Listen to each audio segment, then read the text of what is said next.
Welcome to the deep dive. Today, we're digging into some really interesting stuff from wealth strategist Andrew Gold. Yeah, specifically from his appearance on About That Wallet, episode 315. Exactly. And our goal here is to pull out the practical bits, the actionable knowledge about generational wealth and, financial habits. Especially important, I think, if you find yourself in that sandwich generation, caring for kids and parents, financially speaking. Right. And the context Gold lays out is just massive. He talks about this huge wealth transfer coming up. Yeah, the numbers are staggering, like $60 to $80 trillion over the next, 20 or 30 years? It's incredible. And he mentioned something fascinating, how younger generations inheriting now, maybe in their 30s. You're doing things differently, taking big chunks of time off right away, kind of like an early retirement. Decades before their parents might have, yeah. So let's get into his ideas. He mentioned something called financial genetics. What's that about? Well, it's this idea that how we manage money isn't purely logical. It's often tied to how we saw our parents manage money. So, if they were always worried about scarcity. You probably absorbed that worry, too. Yeah. Even if your situation's different now, it's an emotional pattern, hard to just think your way out of it. Okay, that makes sense. So how do you break that? He talked about his own kids, right? Ages 2 and 9. Yeah, his strategy is about teaching them the real cost of things, bridging that gap, between wanting something instantly and understanding the work it represents. Like his example of a $60 video game. Right. That could be a whole day's pay for someone working as a server. Yeah. Making that connection concrete. That's powerful.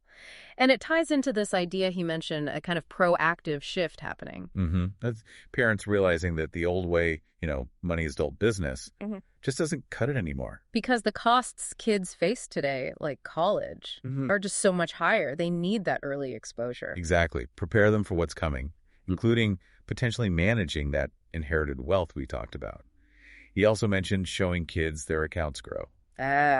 Compounding made visual. Yeah. Physically, seeing the balance go up over time, especially when the market's doing well, it makes compounding, which can be abstract, feel real, makes patience pay off visually. Okay, so this all feeds into his bigger philosophy, planning with purpose, not just ticking boxes. Right. It's about finding balance. And he defines that using those 5 pillars of wealth management. Financial planning, investments,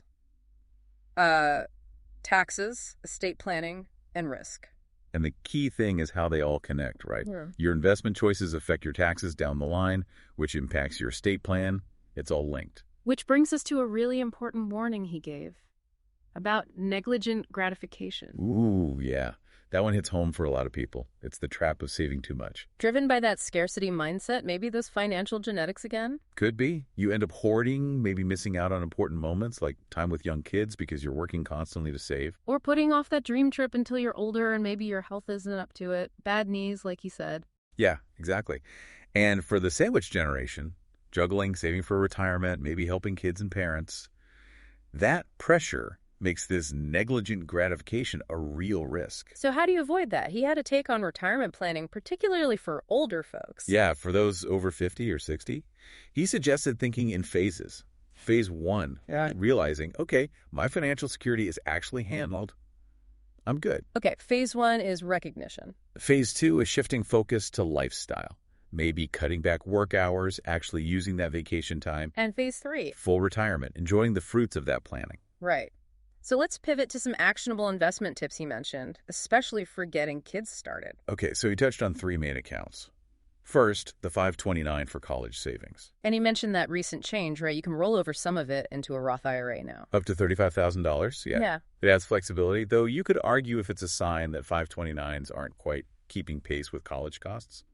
That's a fair point. What else? They have UTMA or UGMA accounts. They're flexible, sure, but the big catch. It becomes the child's asset at 18. Exactly, which can seriously impact their eligibility for college financial aid because it counts heavily in that expected family contribution formula. Good warning. And the third?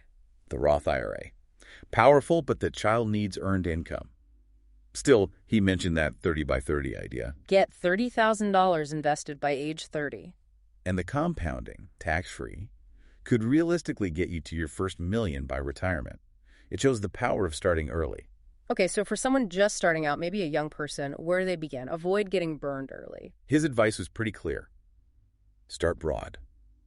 Don't try to pick winning stocks right away. Use low-cost ETFs, like index funds. Yeah, things like VOO or SPY.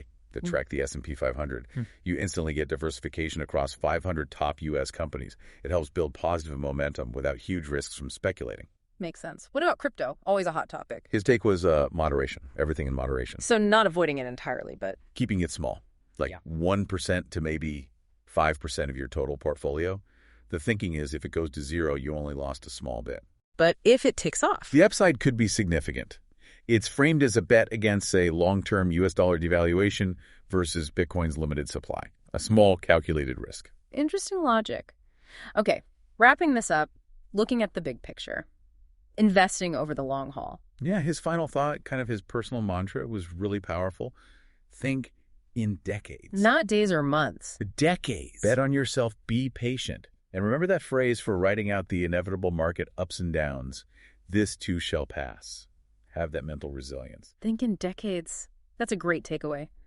So that was our deep dive into Andrew Gold's insights from About That Wallet, episode 315. Lots of practical stuff in there. Definitely. And if you found this helpful, please subscribe to the show. Maybe leave us a 5-star review if you liked it. And absolutely check out the full episode 315 of About That Wallet for even more from Andrew Gold. Thanks for tuning in.